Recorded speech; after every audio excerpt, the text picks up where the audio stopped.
भगवान की जय। श्री मौनी बाबा भगवान की जय। एक बार की बात है, ऋषि दुर्वासा द्वारा दी दिव्य माला को इंद्र ने हाथी को पैरों तले कुचलवा दिया। इससे क्रोधित होकर ऋषि दुर्वासा ने इंद्र को श्रीहीन होने का शाप दे दिया। फलस्वरूप देवता असुरों से परास्त होकर राजसुख खो बैठे।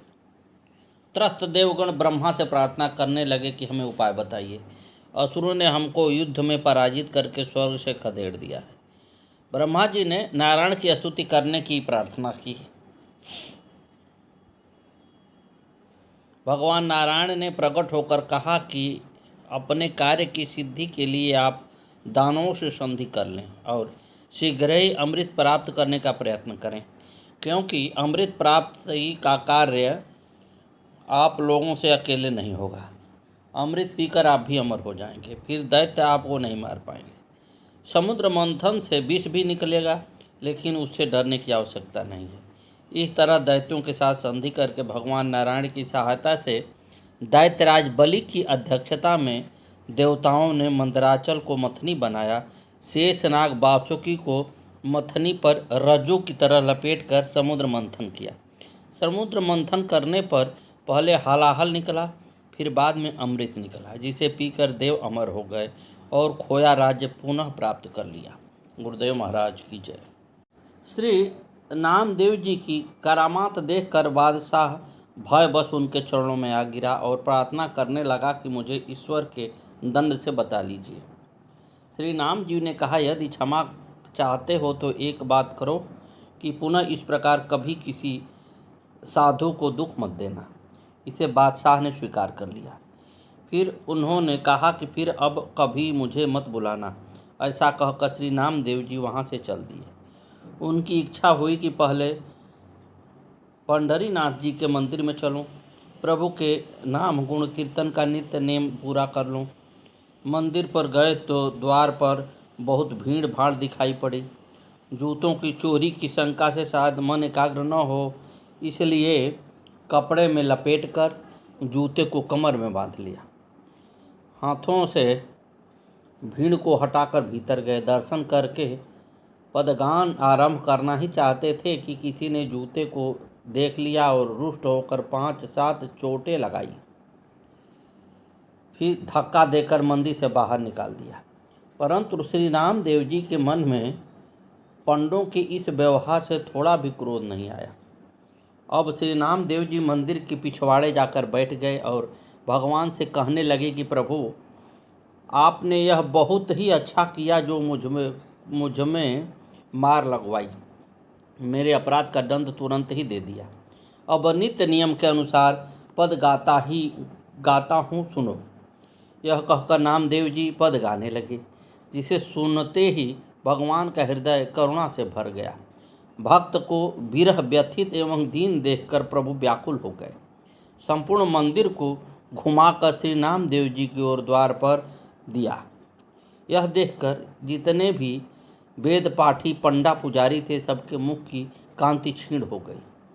सब ऐसे फीके पड़ गए जैसे पानी उतरने से मोती फीका हो जाता है। अब उनके हृदय में श्री नामदेव जी के प्रति बड़ी भारी श्रद्धा भक्ति उत्पन्न हो गई। सबों ने श्री नामदेव जी के सुख देने वाले चरणों में गिरकर क्षमा याचना की। उन्हें प्रसन्न देखकर सबको शांति प्राप्त हुई। एक बार अकस्मात ही सायंकाल में श्री नामदेव जी के घर में आग लग गई। पर आप तो जल, थल और अग्नि में सर्वत्र अपने प्यारे प्रभु को ही देखते थे, अतः आपने घर में जो दूसरे सुंदर पदार्थ घी गुड़ आदि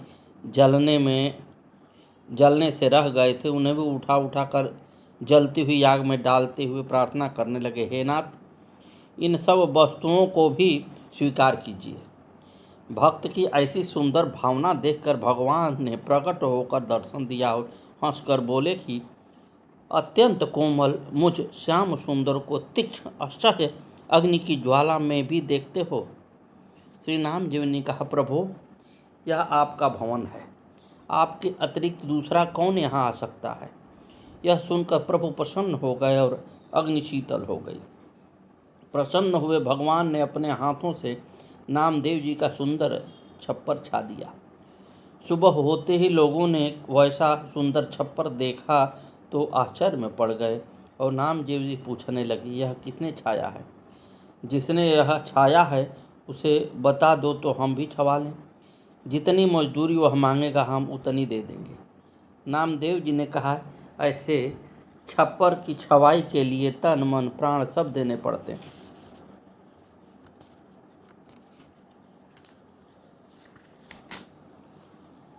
पंढरपुर में एक बहुत बड़ा धनी सेठ रहता था।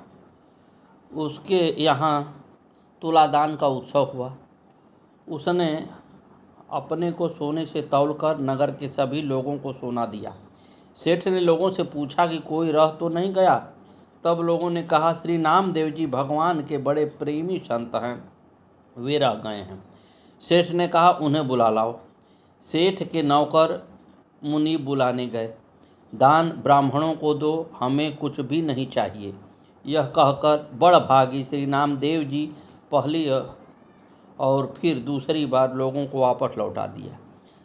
जाने से मना कर दिया, पर तीसरी बार अति आग्रह देखकर आप सेठ के घर पर आए और सेठ से बोले, तुम बड़े भाग्यशाली हो, कहो हमसे क्या कहते हो? सेठ जी ने कहा, आप मेरे द्वारा दिए गए कुछ धन को स्वीकार कीजिए जिससे मेरा कल्याण हो। नामदेव जी ने कहा, तुम्हारा कल्याण तो हो गया, अब मुझे कुछ देने की आवश्यकता नहीं है, आपकी प्रबल इच्छा है तो दीजिए। श्री नामदेव जी का एकमात्र प्रिय सर्वस्व तो श्री गोविंद चरण प्रिय श्री तुलसी हैं। ऐसे तुलसी के पत्ते में आधा राम नाम अर्थात केवल रा लिखकर उसे दिया और कहा कि इसके बराबर तौल कर दे दीजिए। सेठ ने अभिमानपूर्वक कहा, महाराज क्यों हंसी करते हो? इतने थोड़े से सोने में क्या होगा? कृपा करके कुछ अधिक लीजिए जिससे मुझ दाता की हंसी न हो। नामदेव जी ने कहा, इसके बराबर सोना तौल कर देखो तो सही, फिर देखो कि क्या विचित्र खेल होता है।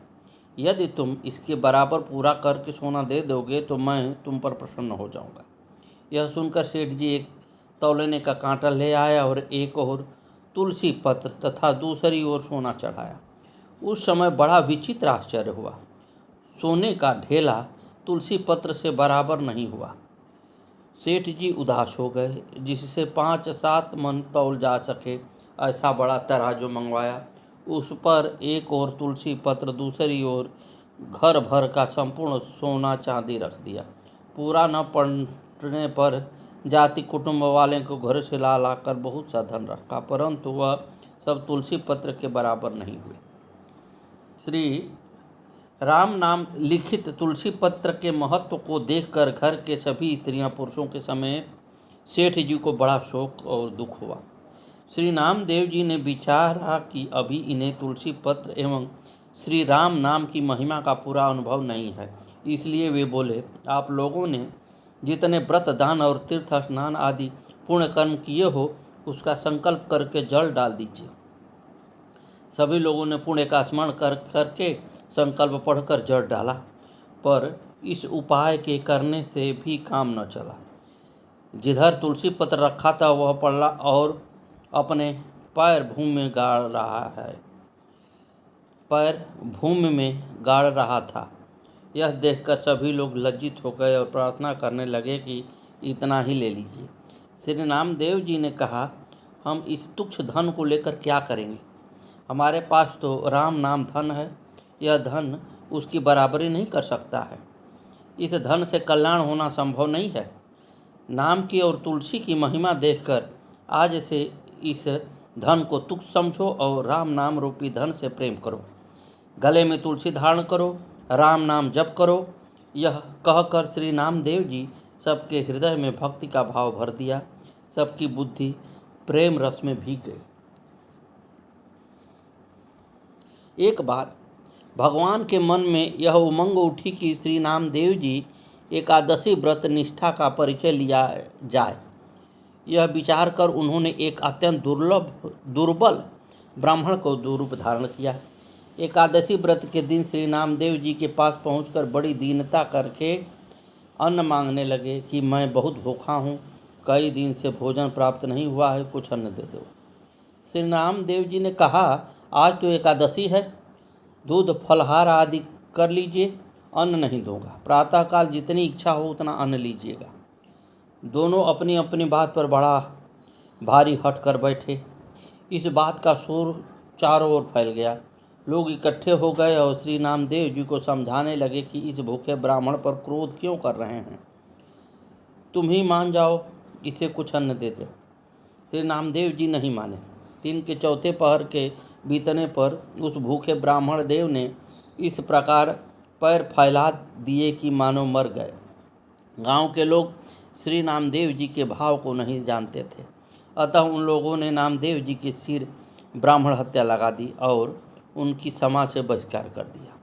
पर नामदेव जी बिल्कुल चिंतित नहीं हुए। अपने नियम के अनुसार जागरण और कीर्तन करते हुए श्री नामदेव जी ने रात बिताई। प्रातःकाल चिता बनाकर उस ब्राह्मण के मृत शरीर को गोद में लेकर उस पर बैठ गए और हत्यारे शरीर को न रखकर प्रायश्चित स्वरूप उसे भस्म कर देना ही उत्तम है।